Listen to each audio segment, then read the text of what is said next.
Hello, everyone, and welcome on into One Soccer today, right here on onesoccer.ca. And you know, I love to use this phrase, and it is so appropriate, gentlemen. I get to use it again.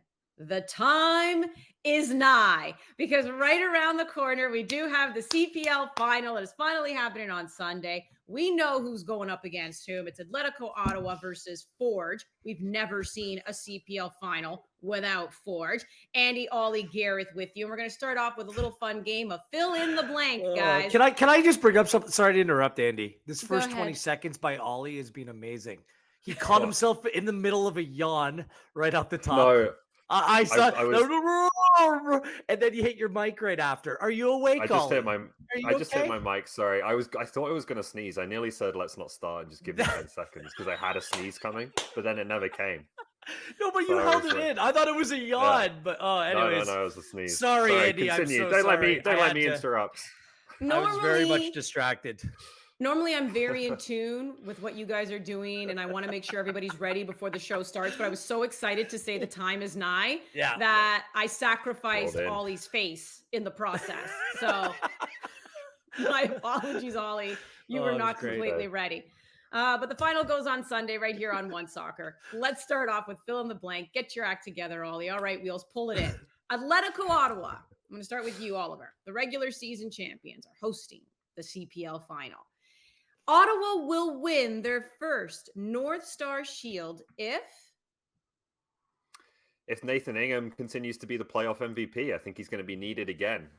There was an interesting comment this week from Jim Curtin, the Philadelphia Union coach, who said that some of the analytics they use suggest that the single position that has the most impact on results, and obviously he was talking about his goalkeeper Andre Blake, who's been one of, if not the best in MLS, is in goal, is the goalkeeper. And I think we've seen that through these playoffs with how good Nathan Ingham has been. I thought he was the man of the match in both legs against Pacific. Came up with some massive saves. I thought you said wise there, not lies. I didn't realize you can tell me why in a minute.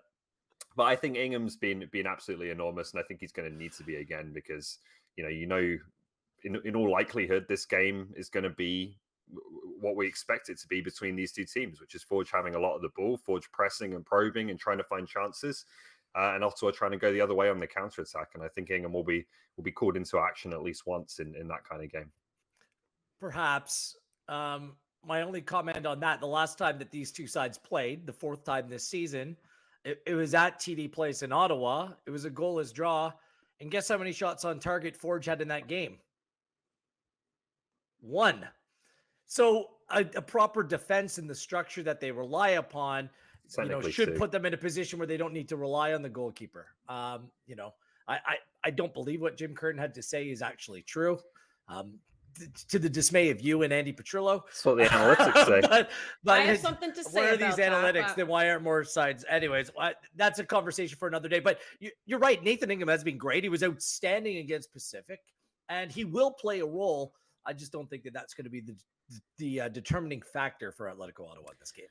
Somebody once asked me why a goalkeeper should be praised in the game of soccer, especially if they face like 1 or 2 shots. And I said, well, when you have those ISO cams, how we have the ability to ISO in on a player, ISO win on a goalkeeper because they are talking nonstop. Because to your point, defensive structure oftentimes is being dictated by the goalkeeper. He tells his defense where to stand, where to be, where to go to limit the shots on target. So that's often a really good indication of the goalkeeper being a maestro and telling his defense where to be. Oh, maestro. Point well made. I like it. He's the conductor. He's the argue with that. There we go. All right. Now that I've got that off my chest, let's move to Forge here, Wheels. I mean, this is incredible. Like I said, this is, we haven't had a CPL final without them in it. They won it the first 2 years, losing last year to Pacific. So they're going to go for their third. Good things come in threes, right? So Forge will win their third title in 4 seasons if they're successful from set pieces. I think we've seen some vulnerability in Atletico Ottawa. That's the way. You don't really break them down in open play, but in recent weeks, they have been vulnerable. And Forge, guess what? I mean, they scored the goal in the first leg against Cavalry from a set piece. They're one of the league's best. Now, they will not have Kyle Becker. So I'm assuming those duties are going to fall on the foot of Tristan Borges to make the proper decisions. And he's fully capable of doing that. But if there is a vulnerability in this Atletico Ottawa side, I mean, that's how Pacific scored in the last leg. York United scored in the final match day of the Canadian Premier League season from a set piece as well. It's like Forge isn't a team that puts a lot of crosses into the box. It's not the way that they play, but they do from set pieces. They're excellent at them. So I think it might be a decisive kind of element and aspect of this game is how they fare, and conversely, how Atletico Ottawa defends from set pieces as well. One part of that I think is interesting about this matchup, whether it's preparing set pieces, preparing for the game in general, is Bobby Simoniotis has had a full week here. And that I think is a big difference to obviously what they had last season, where they went down to was it Honduras, El Salvador? I can't remember, for the last CONCACAF League game. And then came back to Hamilton with literally a couple of days to prepare for that final against Pacific. And I think you could tell it wasn't a performance that was as fluid as usual. There was maybe a bit of fatigue in the group. But I also think, Bobby Simoniotis has got such a good track record in knockout games and playoff games when he has that full week to prepare and he's able to lay out a game plan to work on things like set pieces. I think Forge is a really difficult team to beat. So I think their coach could be a difference maker as much as anyone in this match. I think that applies for Atletico Ottawa as well. A very experienced team, arguably the top manager in the Canadian Premier League. They get Espejo back into the team as well, arguably their top defender over the course of this season. So, and potentially enough time to get Kevin Aliman back into the team as well. So that week off, that rest can benefit both sides ahead of this game. Yeah, but Wheels, you said it. We know Kyle Becker. Well, he received the red card in that second leg of the semifinal. And Ollie, actually, I'll start with you, Ollie, because I believe, Forge is trying to appeal that. But I mean, let's, maybe go through the story here. Kyle Becker, let's work under the assumption that he won't be involved in the final and how much they're going to miss him. But what are they trying to do here behind the scenes? Yeah, I think you have to work under that assumption, because I'd be surprised if an appeal was successful, but I believe they are appealing it, as Bobby indicated, I think, earlier this week. So they'll try. Obviously, they'll make the case that it was, not an intentional play and not not excessive force maybe, but this one, I think, when the foot is that high and makes contact in that way, I think it's going to be a pretty difficult case to make. So it's going to be a really interesting storyline for this game. I think it's obviously a massive loss for Forge. It presents some questions, I think, for both sides as to what they're going to do to replace him, because Forge obviously have to find a solution for their captain and arguably their best player not being in the lineup, and how they're kind of going to, reconfigure the team without him. But then if you're Atletico Ottawa, like I've been trying to figure out the last couple of days, what are Forge going to do? Like, I think there's 4 or 5 different options in terms of how you could rearrange the team here. And I'm not sure that they're going to know come kickoff time exactly what one they're going to go for until they see the team sheet, right? So it makes Forge kind of unpredictable and difficult to prepare for in that way as well. So their ability to get that right, I think, will be obviously a massive part of this final. A couple things based upon what I've been hearing, Andy. One is that there's been an acceptance that the sending off of Kyle Becker was a correct decision, as well as there's been an acceptance that the sending off of David Norman Jr. was the wrong decision. Now, nothing comes of that. Cavalry probably doesn't make their day seem any brighter. But Forge, they have an issue. They are a different side without Kyle Becker. He played all but 3 games this season. They won 1, they drew 2. There's plenty of options in that team, but whether it's set pieces, whether it's leadership in the middle of the park, I mean, he's the captain of the team. He's vitally important to them. They're going to be a much different side attacking. I don't think it affects Atletico Ottawa one way or the other. I think that they just stay true to their identity. We know how they're going to play with Kyle Becker, without Kyle Becker, potentially some of the man marking and kind of like smaller things within their defensive structure will change depending on who's in. But they'll have an idea what they'll do based upon how Forge played in those 3 games. If I'm Bobby Smirniotis, I push Alexander Ashinodi-Janssen into the midfield and have Daniel Crutzen playing center back with Oluwabi Bellewu, Matusala, Samuel. All 3 of them are good enough to play. So that's personally what I would do. But we'll see how that actually plays out. Well, it was last year too, where Forge had all those injuries too on defense. I think everyone had a crack at it. So I think everyone's well prepared to move around on the pitch for Forge. Let's get back to fill in the blank here. And obviously we just talked about Forge is going to miss a very crucial player in their captain and Kyle Becker. But Wheels, the single most important player for Atletico in Sunday's final will be? Balou Tabla. I'd love to say Camus or Espejo or Acosta, like their back line. It's basically the sum of the parts, or the sum of the parts are greater than the individual pieces. But if you're going to need a difference maker, a match winner, that is Blue Tabla. In games that he scored or picked up an assist this season, Atletico Ottawa haven't lost in any of those games.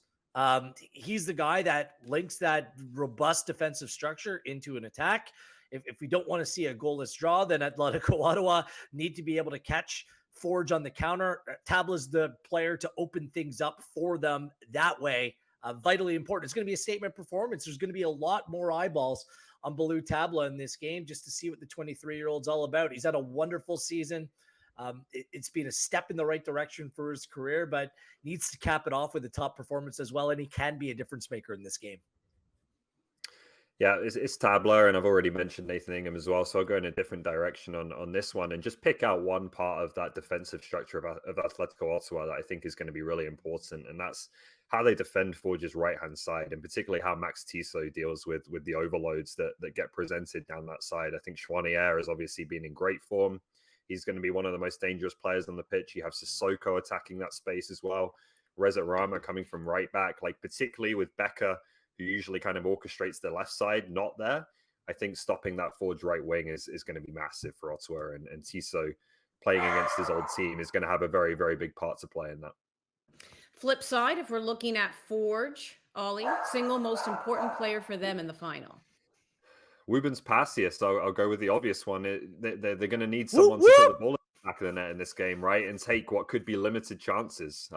Again, you go back to last season's final, and I don't feel like at that time, Passius was in his first year.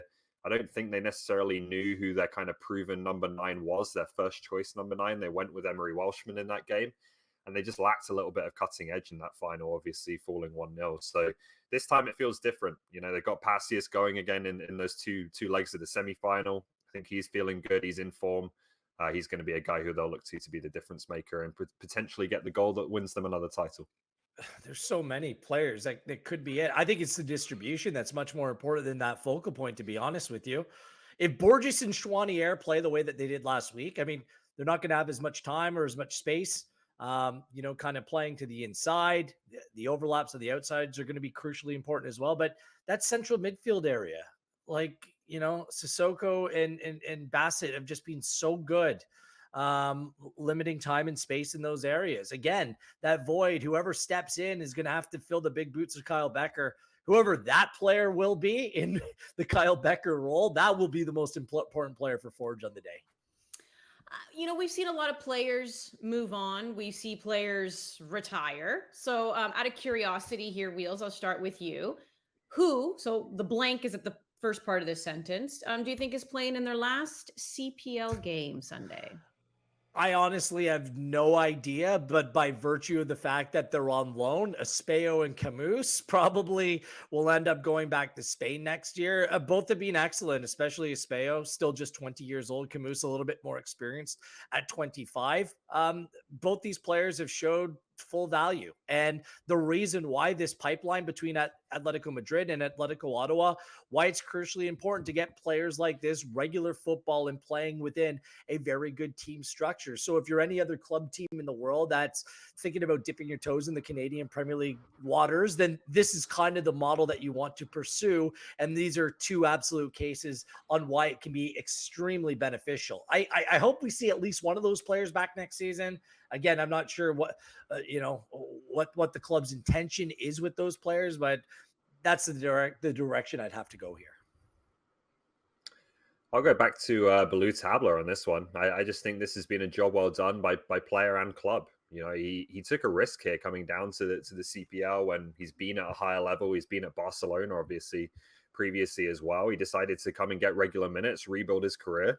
And everything's gone, I think, as well as it could have gone. His team's playing in a final. I think he's the best player in the league right now. He's grown into that over the course of the season. And I think this is a player who just has the talent to play at another level. The big questions with Tabla were never the ability. It was always the attitude and the health. And those two things seem to have been spot on throughout this year. We haven't had any issues in the locker room. We know this has been a really tight-knit group, and that's been a big part of their success. And then he's been an absolute fixture in the starting lineup with no injury problems, no fitness problems or anything like that. So I think he's proven everything he needs to prove to show that he can go back to a higher level and potentially even come back into the national team picture at some point. All right. Well, gentlemen, we know that the CPL attendance record was actually set by Atletico Ottawa fans. That was when they played at home for the first time since joining the CPL, and that would be 17,611. Ollie, what do you think the crowd for Sunday's CPL final would be? Could we see a record set? A record, it's tough, right? Because that first game was a pay what you want. I think it was 17,000 and something. So that would be difficult to beat. I wouldn't rule it out. I'd love to see it. And I think they're doing a great job there in Ottawa to get the city behind this team and obviously excited for this game. I've got a number here. I'll go 14,613. 14 for the. Where are you pulling that out of? This is like guess the amount of jelly I'll tell you beans. What is this? The Price is Right? What is that? Well, 613 is the Ottawa area code, obviously. So that's where I got that. And then 14,000 for the number of games Ottawa has won this season. 13 in the regular season and 1 in the playoffs. So he actually put thought into that, Wheels. The pressure's on. Give me a number, Wheels. Nice little number. No. Over under 13,000. How about that? I don't think they'll set the attendance record. I do think it'll be a wonderful crowd that day. That first match, it wasn't about the pay as you go. It was a curiosity what the first Canadian Premier League game would look like. And the fact that York is an hour away from Hamilton, and they brought in busloads of supporters for that game. I mean, just the context was there for a great crowd. I will say this, I will take over and well over that number. And, I hope my estimate's a little bit on the low side. If the weather's nice in Ottawa, this is typically how it goes in that city for CFL football or any big event at this time of year in this country. People will come out if the weather's decent. And it looks like the weather forecast should be, looks pretty good this weekend. So like you said, Ollie, this ownership group, the community's done a great job kind of putting out the word about not only this team, but, the significance of this weekend. So yeah, I'm expecting, a really big crowd out there, and let's hope that it can flirt with that number from the first ever game of the Canadian Premier League. There you go. CPL Final 2022 will be in Ottawa. It will be Atletico Ottawa versus Forge right here. One Soccer, TD Place. Be sure to tune in, kickoff 6 p.m. So really excited for that one.